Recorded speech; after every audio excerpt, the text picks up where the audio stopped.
Gujarat number 1 engineering university Sankalchand Patil university.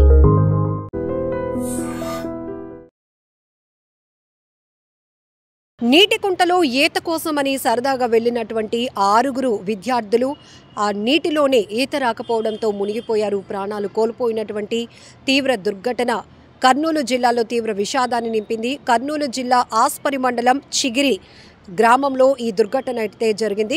School పక్కనే ఉన్నటువంటి ఒక నీటి కుంటలోనికి ఈ విద్యార్థులు 6 కూడా అక్కడ సరదాగా ఈత కొడదామని చెప్పి వెళ్ళారు. కానీ వీరు 6లో ఎవరికీ కూడా ఈత రాదు.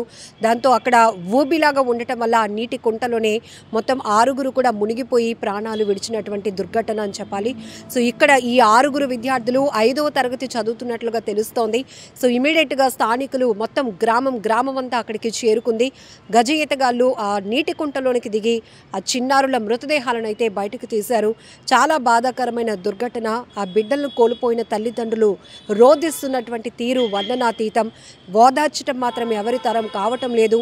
ఇంటి నుంచి స్కూల్కి వెళ్ళినటువంటి పిల్లలు మరి కాసేపట్లో ఇంటికి వచ్చేస్తారు. వాళ్ళు ఆకలి మీద వస్తారు కాబట్టి వాళ్ళ ఆకలి తీర్చాలి అని ఇంట్లో అన్ని ప్రిపేర్ చేసినటువంటి ఆ తల్లిదండ్రులు ఇక తమ బిడ్డలు తిరిగి రాని లోకాలకు వెళ్ళిపోయారని తెలుసుకొని ఆ నీటి కుంట దగ్గర వాళ్ళు రోధిస్తున్నటువంటి తీరు మాత్రం తీవ్ర విషాదాన్ని నింపింది. ఆ ప్రాంతం శోకసంద్రంలోనికి వెళ్ళిపోయిందని చెప్పొచ్చు. ఎందుకంటే ఒకరు కాదు, ఇద్దరు కాదు, 6 స్కూల్ నుంచి ఇంటికి వెళ్ళాల్సినటువంటి చిన్నారులు నీటి కుంటకు అక్కడ దానికి అట్రాక్ట్ అయ్యారు. ఎందుకంటే నీళ్లు చూసేటప్పటికి జనరల్గానే పిల్లలకి చాలా సరదా. ఒకవేళ ఈత రాకపోయినా ఆ వాటర్ని చూస్తూ ఆనందించాలి అనుకునే వాళ్ళు కూడా చాలామంది పిల్లలు ఉంటారు.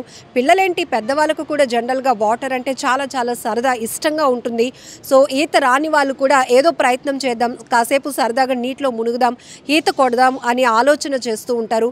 అయితే ఇక్కడ ఈ 6 చిన్నారులో ఎవరికి ఆ ఇంట్రెస్ట్ కలిగిందో తెలియదు. కానీ 6 అనుకునే ఆ నీటి కుంటలో ఈత కొడదాంరా సరదాగా అనుకుని స్కూల్ బ్యాగ్లు ఒక పక్కన పెట్టేసి ఈ 6 పిల్లలు కూడా ఆ నీటి కుంటలోనికి దిగడం జరిగింది. సో నీటి కుంటలో ఆ వాటర్ పరిస్థితి కూడా చూస్తే గత కొన్ని రోజులుగా ఈ సైక్లోన్ వార్నింగ్స్ నేపథ్యంలో రాష్ట్ర వ్యాప్తంగా కాదు దేశవ్యాప్తంగా కూడా అనేక ప్రాంతాల్లో అనేక రాష్ట్రాల్లో భారీ వర్షాలు నమోదవుతూ ఉన్నాయి. వరద ఉధృతి ప్రవాహానికి ఇప్పటికే ఎంతోమంది ప్రాణాలు కోల్పోయినటువంటి పరిస్థితి. మనుషులు పిట్టల్లాగా ఆ వాటర్లో కొట్టుకుపోయారు. పడవల్లాగా ఇల్లు కూడా నేలమట్టమై కూలిపోయినటువంటి పరిస్థితులు కూడా మనం చూస్తున్నాం. సో ఎలాంటి పేక మేడలాగా కూలిపోయినటువంటి భారీ వర్షాలు నమోదైన పరిస్థితిలోనే అనేక ప్రాంతాల్లో వాటర్ ఎక్కడైతే స్టోరేజ్గా ఉంటుందో అక్కడ ఆ నీటి వాటర్ లెవెల్స్ మరి కాస్త పెరిగే ఉంటాయి. సో ఈ నేపథ్యంలోనే అక్కడ వాళ్ళు చూడటానికి చిన్నగా కనిపిస్తుంది అనుకున్నారు. కానీ ఈ భారీ వర్షాల నేపథ్యంలో అక్కడ ఉన్నటువంటి మట్టి ప్రాంతం కూడా లూజ్ సాయిల్ అయిపోవటం, కూరుకుపోయే పరిస్థితి కూడా ఉంటుంది. ఆ ఊబిని వాళ్ళు గ్రహించలేకపోయారు. ఏదో ఇక్కడ ఒక ఫౌంటైన్లా కనబడుతుంది, సరదాగా ఈత కొట్టి ఇంటికి వెళ్ళిపోదాం అనుకున్నారు. కానీ అక్కడ ఉన్నటువంటి ఆ నీటి ప్రవాహం ఏదైతే ఉందో దాంట్లో వీళ్ళు చిక్కుకుపోతారు, మా ప్రాణాలు ఇక్కడ పోతాయి అని మాత్రం గ్రహించలేకపోయారు. సరదాగా వెళ్ళి ప్రమాదం బారిన పడి ఆ నీటిలోనే మొత్తం 6 చిన్నారులు ప్రాణాలు విడిచినటువంటి దుర్ఘటన తీవ్ర విషాదాన్ని నింపింది. ఒక్కసారిగా ఈ ఘటనతో ఆంధ్రప్రదేశ్ రాష్ట్రంలో తీవ్ర విషాదం నెలకొన్న పరిస్థితి అని చెప్పొచ్చు. ఎందుకంటే ఇప్పటికే తెలుగు రాష్ట్రాల్లో మనం వేసవి సెలవుల నుంచి మొదలు పెడితే గనక అనేక చోట్ల నీటి ప్రమాదాల్లో పిల్లలు పెద్దలు చాలామంది కేవలం ఈత సరదా కోసం వెళ్ళి అక్కడ బోరుబావిల్లో దిగటం, లేకపోతే అక్కడ చెరువులు ఏమైనా ఉంటే కనుక చెరువుల్లో ఈత కొట్టాలని, లేకపోతే చేపలు పట్టాలని ప్రయత్నం చేయటం, కాలు జారి అందులో పడిపోవటం, బీచ్ ప్రాంతాల్లోనైతే సరదాగా స్నానం చేయటానికి వెళ్ళి అలల ఉధృతికి వాళ్ళు చిక్కుకొని లోపలికి వెళ్ళిపోవడం, ఇలాంటివి చాలా చాలా దుర్ఘటనలు, చాలా బాధాకరమైన ఘటన. కళ్ళెదుటే మనుషులు అలా కొట్టుకుపోతున్న నీటిలో ఎవరు కాపాడే సాహసం చేయలేరు. ఎందుకంటే ఆ పరిస్థితిని ఎవరు అంచనా వేయలేం కాబట్టి. సో రీసెంట్గా మన వైజాగ్లో కూడా ఒక మహిళ హైదరాబాద్ నుంచి వచ్చినటువంటి ఒక ఫ్యామిలీ, ఆమెకి 45 ఏళ్ళ ఆమెకి వసుంధర అనే మహిళకి చాలా ఇష్టం అంట బీచ్ అంటే. అయ్యో మనం ఎలాగా హైదరాబాద్ వెళ్ళిపోతున్నాం, మళ్ళీ బీచ్కి రాగలుగుతామా, వైజాగ్ బీచ్కి ఒకసారి వెళ్ళి మళ్ళీ రిటర్న్ అయిపోదామని చెప్పి ఫ్యామిలీని కూడా ఆమె స్ట్రెస్ ఇచ్చి మరి తీసుకెళ్లారు. అయితే ఆమె సరదాగా స్నానం చేస్తూ ఉంటే మునిగిపోయినటువంటి పరిస్థితి. అక్కడ ఆమె ప్రాణాలు పోగొట్టుకుంది. ఆమెను కాపాడడానికి వెళ్ళినటువంటి మరొక యువకుడు కూడా ఇప్పటికీ ఆయన ఆచూకీ కనపడకుండా పోయింది. ఇక్కడ ఇవన్నీ ఎందుకు చెప్తున్నామంటే వాటర్ దగ్గర జరుగుతున్న ప్రమాదాలు, నీటి ప్రవాహంలో జరుగుతున్న ప్రమాదాలు మనం ఎవరు ఊహించలేం, ఎవరు అంచనా వేయలేం. అది మనకి చూడటానికి వాటర్ లెవెల్ చాలా సాఫ్ట్గా పైకే కనిపిస్తూ ఉంటుంది, కానీ ఆ లోతులో మనం చిక్కుకుంటే మాత్రం బయటపడటం చాలా కష్టం. అదొక నరకం అనే చెప్పాలి. కాపాడండి అంటూ వారు ఎంత కేకలు పెట్టినా కూడా ఎవరు కూడా అక్కడ అందుబాటులో ఉండే పరిస్థితి ఉండదు. ఒకవేళ ఉన్నా కూడా గజ ఈతగాళ్ళు అయితే కనుక వాళ్ళు ట్రైన్డ్ కాబట్టి వాళ్ళు వెళ్ళి రక్షించగలుగుతారు, కానీ మరొకరు వెళ్ళి సాయం చేసి వాళ్ళని కాపాడే పరిస్థితులు కూడా ఉండవు. ఇన్ని దుర్ఘటనలు జరుగుతున్నా కూడా ఎందుకు అసలు పిల్లల్లో కానీ పెద్దవాళ్ళలో కానీ ఎందుకు ఒక భయం పుట్టడం లేదు, అర్థం కావటం లేదు. ఇక్కడ కూడా ఈ పిల్లలు ఒక్కడికి కూడా ఈత రాదు, కానీ ఈత కొడదామని చెప్పి వాళ్ళ సరదా చూడండి. ఆ సరదా ఈరోజు వాళ్ళ ప్రాణాలు, 6 ప్రాణాలను తీసేసింది. 6 కుటుంబాలు తీవ్ర విషాదాన్ని నింపింది. ఒక్కసారిగా గ్రామం అంతా కూడా ఉలిక్కిపాటుకు గురైందని చెప్పాలి. కర్నూలు జిల్లాలోని తీవ్ర విషాదకరమైన ఘటనగా దీన్ని చెప్పాలి.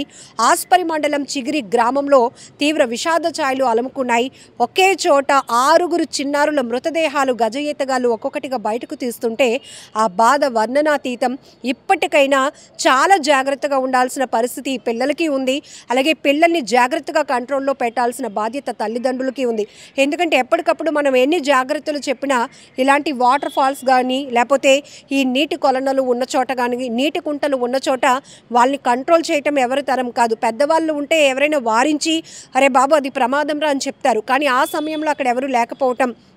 ఈ 6 పిల్లలు స్కూల్ నుంచి వస్తూ చూడండి, వీళ్ళు స్కూల్ యూనిఫామ్లోనే ఉన్నారు. స్కూల్ నుంచి వస్తూ ఆ వాటర్కి వాళ్ళు అట్రాక్ట్ అయ్యి ఆ సరదా కొలిది ఈత కొడదామని వెళ్ళారు, కానీ వాళ్ళ ప్రాణాలు, అందులోని 6 చిన్నారుల ప్రాణాలు ఆ నీటిలోనే కలిసిపోయిన దుర్ఘటన అని చెప్పాలి. సో ఇలాంటివి ఘటనలు మాత్రం మళ్ళీ రిపీట్ కాకుండా ఉండాలి అంటే అటు అధికారులు కూడా ఇలాంటి చోట హెచ్చరిక బోర్డులు పెట్టాల్సిన పరిస్థితులు కూడా ఉంటాయి. మరొక వైపు పిల్లల బాధ్యత తల్లిదండ్రులదే. ఎందుకంటే పిల్లలకి ఏది ప్రమాదమో, ఏది మంచి, ఏది చెడు వాళ్ళు తెలుసుకోలేని పరిస్థితిలో ఉన్నారు. బట్ ఇక్కడ 5th క్లాస్ వీళ్ళు చదువుతున్నారు అంటే 5వ తరగతి అంటే మినిమం నాలెడ్జ్ ఉంటుంది. అందులోకి వెళ్తే ప్రమాదం అని కూడా తెలుసుకోవాలి. ఎందుకంటే ఆ వయసు వాళ్ళకు ఉంది కాబట్టి. ఇప్పటికే సెల్ ఫోన్స్లో కూడా చూస్తున్నారు, సోషల్ మీడియాలో చూస్తున్నారు ఇలాంటి నీటి ప్రవాహాల్లో కొట్టుకుపోతున్న వారు. అలాగనే బీచ్ ప్రమాదాలకి గురై లోపలికి వెళ్ళి ఇప్పటికీ కూడా వాళ్ళు కొంతమంది అయితే ఆచూకీ లేనటువంటి పరిస్థితులు. మరి ఇన్ని చూస్తున్నా కూడా ఎందుకు దాని నుంచి నాలెడ్జ్ తీసుకోలేకపోతున్నారో, ఆ ప్రమాదాన్ని గ్రహించలేకపోతున్నారో తెలియదు. కానీ మరి ఈ ఘటన మాత్రం కర్నూలు జిల్లాలో తీవ్ర విషాదాన్ని నింపింది.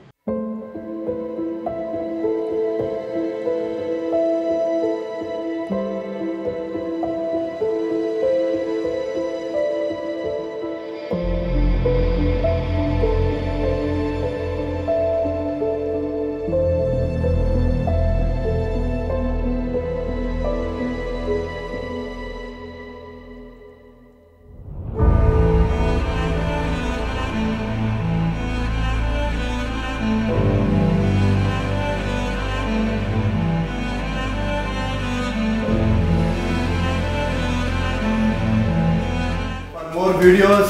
Please subscribe to iDream. Please subscribe to iDream. Please subscribe iDream. And please subscribe to iDream. For more videos, subscribe to iDream. Please like, share and subscribe to the channel. Congratulations, iDream. Subscribe to iDream. Subscribe to iDream. So subscribe to iDream Media. iDream ki iDream team andarki huge congratulations. Please subscribe iDream Media. Please subscribe to iDream. Subscribe iDream. Please subscribe to iDream.